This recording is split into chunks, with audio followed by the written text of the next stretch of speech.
17 से 18 क्वेश्चन दे के जाएगा। तो कोशिश करना भाई, 18 क्वेश्चन मतलब सोच रहे हो 18 4 जा 72 और -18 कर दो तो 90 के करीब मार्क्स आपके ऊपर नीचे हो सकते हैं। 25 के लिए बेसिक चीजें ये, अभी भी फ्रेश स्टार्ट करके भी कोई चाहे तो फास्ट वीडियोस देख के, कोई चाहे तो फास्ट वीडियोस देख के कर सकता है। होता क्या है, जब कॉन्सेप्ट पढ़ाया जाता है तो कुछ लोग होते हैं मोबाइल लेके अच्छा सोचना शुरू कर दे, पढ़ा रहे हाँ लग रहा है, रिपीटर्स बैच में खासकर ये होता है कि अरे ये तो पढ़ा पढ़ा सा लग रहा है, जैसे ठीक है थोड़ा सोच लेते हैं, अगले साल एम्स में जाएंगे। अब आप इसको रिवाइज करो, प्रैक्टिस करो, PYQs करो।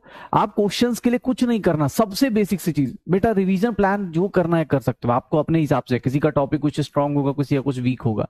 मेरी तरफ से बस ये है, आप लोग कभी भी देखो क्वेश्चन, किसी को लगता हो कि सर मैं रिवीजन करता हूं, मुझे क्वेश्चन प्रैक्टिस किस ऑर्डर में करना चाहिए, तो ये लो, क्वेश्चन प्रैक्टिस करने के लिए सबसे पहले जो क्लास में क्वेश्चंस होते हैं ना, जो भी क्लास में क्वेश्चंस होते हैं इनको करो पहले, कि सर क्लास में किए हुए क्वेश्चंस हैं, सर ने कैसे एक्सप्लेन किया, कैसे शॉर्टकट यूज करूंगा, किस तरह से चीजें सीखूंगा, क्लास के क्वेश्चंस पहले करो। फिर उसके बाद जो अगला गोल आता है वो है DPP का क्वेश्चन।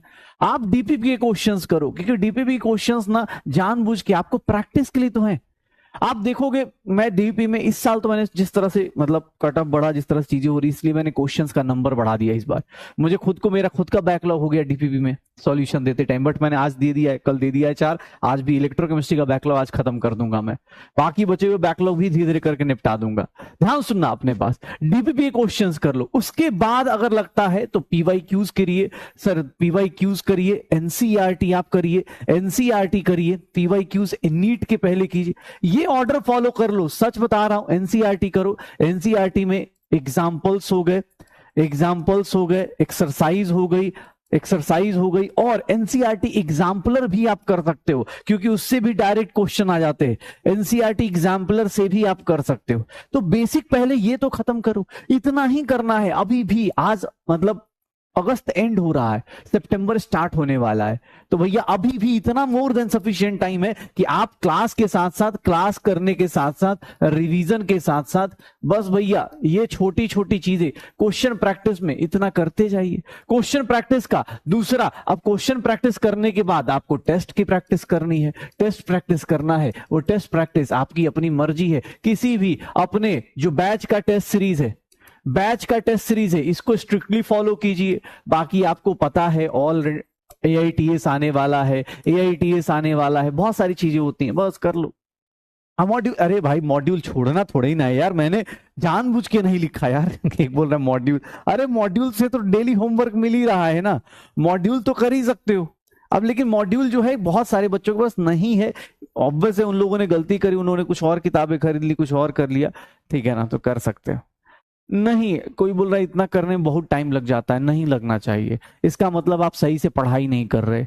अगर आप सही से पढ़ाई करोगे तो क्वेश्चन करने में टाइम सच में नहीं लगेगा। अगर आप सही, यहां पर चलो आज की क्लास में ही करके देखना, मैं आपको 2-4 कॉन्सेप्ट सिखाता हूं और उसके बाद अगर आपने सही से उस कॉन्सेप्ट को दिमाग में फिल कर लिया, होता क्या है, जब कॉन्सेप्ट पढ़ाया जाता है तो कुछ लोग होते हैं मोबाइल लेके अच्छा सोचना शुरू कर दे, पढ़ा रहे हाँ लग रहा है, रिपीटर्स बैच में खासकर ये होता है कि अरे ये तो पढ़ा पढ़ा सा लग रहा है, जैसे ठीक है थोड़ा सोच लेते हैं, अगले साल एम्स में जाएंगे, अगले साल BHU जाएंगे, BHU में बनारस में गंगा किनारे बैठेंगे, गर्लफ्रेंड होगी, बॉयफ्रेंड होगा, पापा से मम्मी से, ये सोचना शुरू कर देते हैं। फिर जब क्वेश्चन करने आते हैं तो पुराना कॉन्सेप्ट सही से याद नहीं रहता। अब दिक्कत आती है, यहां पर दिक्कत आती है। भैया प्लीज इसको कर लो, मैं सच बता रहा हूं। अभी आज मतलब अक्टूबर एंड हो, अगस्त एंड हो रहा है, सितंबर आने वाला है। सितंबर से पहले आपको अपने हिसाब से ये प्लानिंग कर लो कि क्लास करना है, रिवीजन करना है, क्वेश्चन प्रैक्टिस है, बस ज्यादा नहीं भटकना, इतना ही कर लो, मोर देन सफिशिएंट है। और टेस्ट सीरीज आप अपने बैच का करिए, AITS कर लीजिए, हो जाएगा, हाँ हो जाएगा। यही हो रहा होता है, जैसे मान लो आज चैप्टर स्टार्ट होगा ना, आज सब कुछ इजी लगेगा, लेकिन अगले वीक तक जाते जाते ये चैप्टर भी बैकलॉग, सर एटॉमिक स्ट्रक्चर से फिर से स्टार्ट हो सकता है क्या? हाँ अगले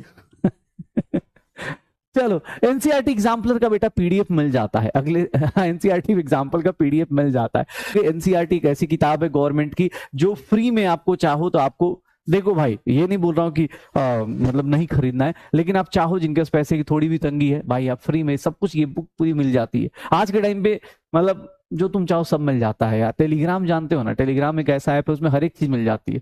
हम जैसे लोगों को मिल जाती है, तुम तो नए टेक्नोलॉजी वाले लोग हो, तुम तो पैदा ही मोबाइल के साथ हुए थे। हाँ ठीक है, चलो स्टार्ट करते। हाँ बस ध्यान रखिएगा, क्योंकि अब बस कुछ दिनों का और मोटिवेशन है, उसके बाद हाँ उसके बाद मैं आपसे विदा लूंगा। फिर हम लोग मिलते रहेंगे यूट्यूब पे या फिर इस बैच के रिवीजन में लास्ट में, तब तक करते रहिए। 25 के लिए बेसिक चीजें ये, अभी भी फ्रेश स्टार्ट करके भी कोई चाहे तो फास्ट वीडियोस देख के, वीडियोस कोई चाहे तो फास्ट वीडियोस देख के कर सकता है, ठीक है।